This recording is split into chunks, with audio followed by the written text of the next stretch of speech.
عايز تعرف ايه اللي حصل بين الشوطين بين كابتن حسام حسن وبين لعيبه منتخب مصر؟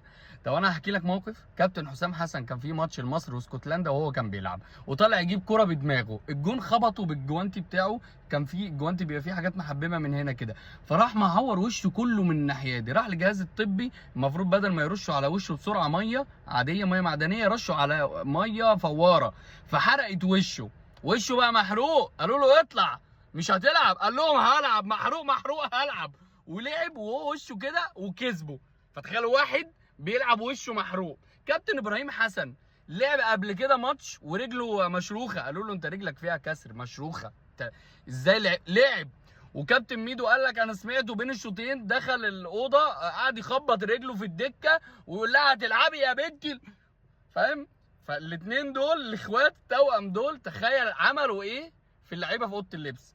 انا متخيل كده كابتن حسام مسك لاعب بدماغه، وكابتن ابراهيم مسك لاعب برجله واللي غلط في الماتش خد علقه جوه، وبعد كده فوقوهم وخرجوهم ينزلوا. لان ده باين جدا قوي على التغير اللي حصل في الشوط الثاني. لا الشوط الثاني كان موضوع تاني، فيبقى اكيد في علقه تانيه، اكيد في حاجه حصلت جوه عظيمه. بس انا حكيت لك الموقفين دول عشان بس تفهم تفكير الاثنين دول عامل ازاي، وقد ايه هما الاثنين بيكافحوا، وقد ايه بيحاولوا يفرحونا.